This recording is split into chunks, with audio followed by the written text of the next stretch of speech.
नमस्कार दोस्तों, मेरा नाम है डॉक्टर ताहिर। मैं एक मनोचिकित्सक, डी एडिक्शन एक्सपर्ट और सेक्सोलॉजिस्ट हूं और दिल्ली के अंदर कार्यरत हूं। दोस्तों, आज हम बात करेंगे परफॉर्मेंस एंजाइटी के बारे में। जी हाँ, सेक्सुअल परफॉर्मेंस एंजाइटी। इसका मतलब है कि जब भी कोई इंसान सेक्स करने जाता है तो सेक्स करने से जस्ट पहले उसके मन में ऐसे विचार होते हैं कि क्या मैं ठीक से सेक्स कर पाऊंगा, क्या मेरे पेनिस में अच्छे से तनाव आएगा,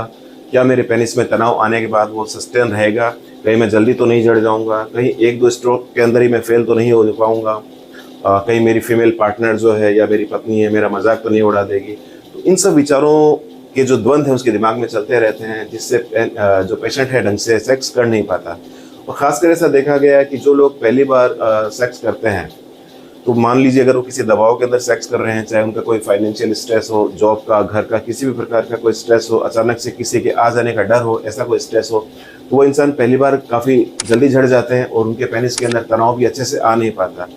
अब यही इंसान जब नेक्स्ट टाइम सेक्स करने जाता है तो उसके मन में वही पुराने वाले विचार फिर आते हैं कि लास्ट टाइम मैं फेल हो गया था, मेरी गर्लफ्रेंड ने कमेंट भी पास कर दिया था, मेरी वाइफ ने भी कमेंट पास कर दिया था, तो क्या इस बार मैं अच्छे से सेक्स कर पाऊंगा। इस फेज के अंदर क्या होता है, इंसान फोर प्ले को, जो सेक्स क्रीड़ा है, उसे एंजॉय नहीं कर पाता, अपनी फीमेल जो पार्टनर है उसकी बॉडी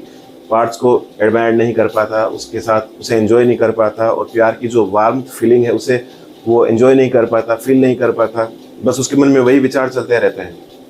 चेन ऑफ थॉट्स चलती रहती है कि क्या मैं इस बार कर पाऊंगा, लास्ट टाइम मैं रह गया था करने से, कहीं मेरे अंदर कोई शारीरिक प्रॉब्लम तो नहीं है, कहीं कोई नामर्दी का कंपोनेंट तो नहीं है। तो इसी के चलते दोस्तों फिर वो फेल हो जाता है सेक्स करने के अंदर। उसके बाद नेक्स्ट टाइम फिर जाता है, फिर उसके मन में ये सारी विचारधाराएं आती है। तो दोस्तों इसे हम बोलते हैं परफॉर्मेंस एंजाइटी। जब जब इंसान सेक्स परफॉर्म करने जाता है तो सेक्स को एंजॉय करने के बजाय उसे एक एग्जाम की तरह लगता है कि मैं इसमें पास हो पाऊंगा या ना हो पाऊंगा। तो परमानेंट उसकी एक बीमारी से ये बन जाती है। हालांकि उसकी शारीरिक स्ट्रक्चर एकदम ठीक होती है, उसका हार्मोनल लेवल ठीक होता है, उसने जांच कराई होती है टेस्टोस्टेरोन लेवल की, वो नॉर्मल होता है, उसके अंदर कोई क्रोनिक मेडिकल इलनेस भी नहीं होती, शुगर बीपी वगैरह की कोई प्रॉब्लम नहीं होती, वो कोई शराब का, नशे का, सिगरेट का सेवन भी नहीं करता, किसी भी प्रकार के सब्सटेंस एब्यूज का वो सहारा नहीं लेता। उसके बाद भी जब जब वो सेक्स करने जाता है मन में घबराहट, बेचैनी रहती है कि सेक्स कर पाऊंगा या नहीं कर पाऊंगा, पेनिस लिंग में तनाव आएगा या नहीं आएगा। तो इस प्रकार से एक वो मानसिक बीमारी बन जाती है, जिसके चलते वो काफ़ी परेशान रहता है, दवाइयाँ लेता है, दर दर डॉक्टर्स की ठोकर खाता है।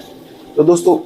इन्हीं चीज़ों को समझाने के लिए आज ये वीडियो बनाया गया है। तो दोस्तों परफॉर्मेंस एंजाइटी का हम कारण समझते हैं। कई बार क्या होता है, इंसान के अंदर सेक्स एजुकेशन की कमी होती है, उसे मतलब पता ही नहीं होता कि स्ट्रेस किस प्रकार से पेनिस के इरेक्शन को इम्पैक्ट कर सकता है। अब दोस्तों हमें सबसे पहले एक मैकेनिज्म को समझना है कि पेनिस के अंदर जो इरेक्शन आता है, यानी लिंग में जो तनाव आता है, वो कैसे आता है और कैसे चला जाता है। दोस्तों हमारे लिंग के अंदर जो ब्लड लाने वाली जो वेसल्स होती हैं उन्हें हम बोलते हैं आर्टरीज, जो आगे जाकर आर्टेरियोल बनाती हैं, और पेनिस में से ब्लड को वापस ले जाने वाली जो वेसल्स होती हैं उन्हें हम बोलते हैं वेन्स एंड वेन्यूल्स। तो जब भी इंसान के दिमाग के अंदर कोई सेक्सुअल थॉट होता है, कोई सेक्सुअल फैंटेसी होती है या सेक्स शुरू करने जा रहा होता है, तो उस समय क्या होता है, पेनिस की जो एंडोथेलियम है, यानी कि जो आंतरिक सतह है, उससे नाइट्रिक ऑक्साइड केमिकल निकलता है। ये nitric oxide chemical cyclic GMP बनाता है, और साइक्लिक जीएमपी क्या करता है, पेनिस की जो स्मूथ मसल्स हैं उसे रिलैक्स कर देता है, जिससे क्या होता है कि जो पेनिस के अंदर ब्लड ला रही थी, आर्टरीज और आर्टेरियोल, वो डायलेट हो जाती है और पेनिस के अंदर बहुत सारा ब्लड आता है। अब ये जो ज़्यादा ब्लड पेनिस में आया, वो पेनिस के अंदर कुछ खाली जगह होती हैं जिन्हें हम साइनोसेस कहते हैं, उनके अंदर जाकर इकट्ठा होता है। अब पेनिस की जो साइनसेस में ब्लड के इकट्ठा होने के बाद जो ब्लड ले जाने वाली वेसल्स होती हैं, जैसे कि वेन्स और वेन्यूल्स, वो ब्लॉक हो जाती हैं। तो पेनिस एकदम हमें फूला हुआ, एकदम एनगोर्ज महसूस होता है, एकदम इरेक्ट और तनाव में महसूस होता है।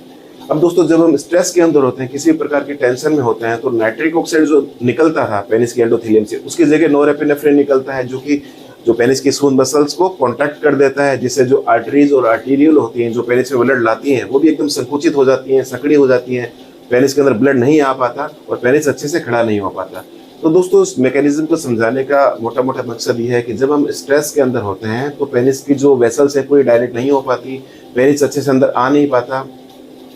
और जो पेनिस को बाहर ले जाने वाली वेसल्स है वो भी ब्लॉक नहीं हो पाती है। तो पेनिस में ब्लड आया, वापस जल्दी से चला गया, तो पेनिस अच्छे से इरेक्ट नहीं हुआ। तो हमें ये समझना है कि हम जब भी सेक्स करें, एकदम रिलैक्स होकर सेक्स करें, किसी भी प्रकार के विचारों को दिमाग में ना आने दें, और एकदम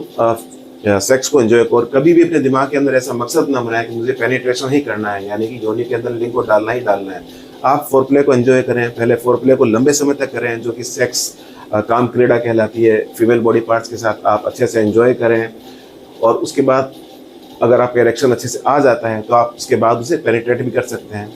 तो दोस्तों रिलैक्स रहने के लिए क्या कर सकते हैं, हम मेडिटेशन का, माइंडफुल मेडिटेशन का, प्राणायाम का, एक्सरसाइज का सहारा ले सकते हैं, क्योंकि ये सब चीज़ें जो हैं यानी yoga, meditation, mild to moderate physical activity, ये हमारे दिमाग को थोड़ा रिलैक्स रखती हैं। ये हमारे पैरासिम्पैथेटिक जो सिस्टम है उसे एक्टिवेट कर देती है, जिससे हम रिलैक्स रहते हैं, और हमारा जो स्ट्रेस हार्मोन कोर्टिसोल है उसके लेवल को कम कर देती है। और दोस्तों एक बात ध्यान रखें, जो स्ट्रेस हार्मोन कोर्टिसोल होता है, इसका लेवल जब भी कम होता है तो जो हमारा मेल सेक्स हार्मोन है टेस्टोस्टेरोन, इसका लेवल अब ऊपर चला जाता है। और टेस्टोस्टेरोन मेल हार्मोन अगर ऊंचा है तो आपकी सेक्स की डिजायर बढ़ती है, आपके पेनिस के अंदर जो तनाव है वो बढ़ता है, पेनिस अच्छे से खड़ा होता है, और आपका जो शीघ्र पतन की समस्या है उससे भी आपको कुछ हद तक निजात मिल सकती है। तो दोस्तों आप हमेशा रिलैक्स रहकर सेक्स करें, इसे अपना मूल मंत्र बना लें। कभी भी घबराहट, बेचैनी में सेक्स करें ही ना। जब भी आपको स्ट्रेस, एंजाइटी हो तो उस समय आप सेक्स बिल्कुल छोड़ ही दें करना। आप एकदम रिलैक्स फील करें, आपने अच्छी से नींद ले रखी हो, उस समय आप सेक्स करें। और उसके अलावा दोस्तों आपको कई बार कॉग्निटिव बिहेवियर थेरेपी भी दी जाती है ट्रीटमेंट के तौर पर, जिसके अंदर हम इंसान को बताते हैं कि कई बार इंसान के दिमाग में कुछ नेगेटिव पैटर्न बन चुके होते हैं, नेगेटिव न्यूरोनल पैटर्न्स, जैसे कि मेरा पेनिस छोटा है, या फिर मैं वो सिर्फ 2-3 मिनट तक कर पाता हूँ, जबकि जो एडल्ट मूवीज़ होती हैं उनके अंदर पेनिस इतने बड़े बड़े होते हैं, मोटे होते हैं, वो आधा 1-1 घंटे तक कर रहे होते हैं। तो दोस्तों हमें इन सब चीज़ों को इग्नोर करना है, क्योंकि वीडियो के अंदर जो दिखाया जाता है वो सिर्फ एक काल्पनिक इवेंट है, वो सिर्फ एक एडिटिंग की हुई होती है। वो लोग मेडिसिन, इंजेक्टेबल लेकर सेक्स करते हैं ताकि काफ़ी समय तक कर सकें, और काफ़ी छोटी छोटी क्लिप्स को आपस में एडिट करके फाइनल क्लिप बना दिया जाता है, जिससे आपको लगता है कि ये 1-1 घंटे तक सेक्स करते हैं। तो आपको उन सब चीज़ों से दूर रहना है, उन चीज़ों को इग्नोर करना है, उनकी सच्चाई को समझना है।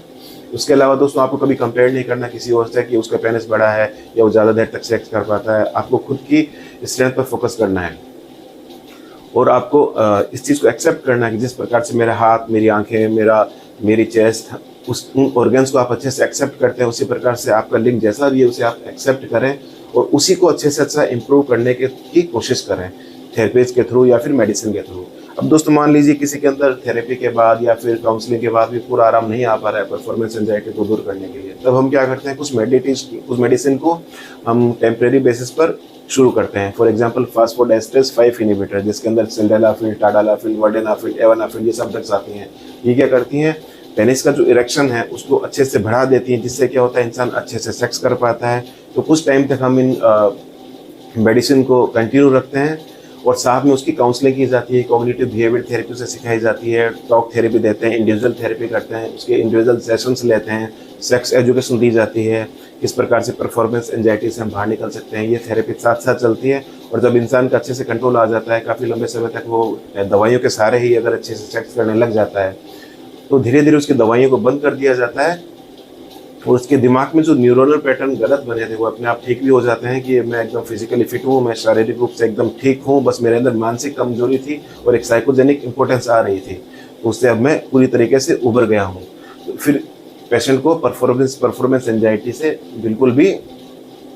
कोई वास्ता नहीं रहता, और जब वो सेक्स करने जाता है उसके दिमाग के पैटर्न इतने मजबूत बन चुके होते हैं कि पहले चाहे उसका सेक्स कई बार फेलियर रहा हो, वो एकदम नए सिरे से सेक्स करता है, फीमेल बॉडी पार्ट्स को एंजॉय करता है, प्यार की जो वार्मथ ऑफ लव है उसे फील कर पाता है। इस प्रकार से वो एंजाइटी, परफॉर्मेंस एंजाइटी से निकल जाता है। तो दोस्तों ये थी परफॉर्मेंस एंजाइटी, जिसके शिकार करीब काफ़ी लोग होते हैं, खासकर जो नवयुवक होते हैं, पहली बार सेक्स करने जा रहे होते हैं अपनी गर्लफ्रेंड के साथ, या फिर अपनी पहली सुहागरात मनाने जा रहे होते हैं पत्नी के साथ, वो सब इस प्रॉब्लम से काफ़ी ग्रसित रहते हैं। तो अगर आपको ये वीडियो पसंद आया हो तो आप उन सब लोगों तक इसे शेयर करें, और परफॉर्मेंस एंजाइटी के मैकेनिज्म को, उसकी एटियोलॉजी को ढंग से समझें कि ये आखिर क्या है और किस प्रकार ये शारीरिक बीमारियों से दूर है, सिर्फ एक मानसिक सोच का खेल है। तो दोस्तों उम्मीद करता हूँ ये वीडियो आपको पसंद आया होगा। अपने दोस्तों, रिश्तेदारों तक जिनको इनकी नीड है उन तक इसे शेयर करें, और मेरे चैनल को सब्सक्राइब करें। तो दोस्तों आज के लिए इतना ही, फिर मिलेंगे एक नए वीडियो के साथ। तब तक के लिए नमस्कार, हैप्पी दिवाली।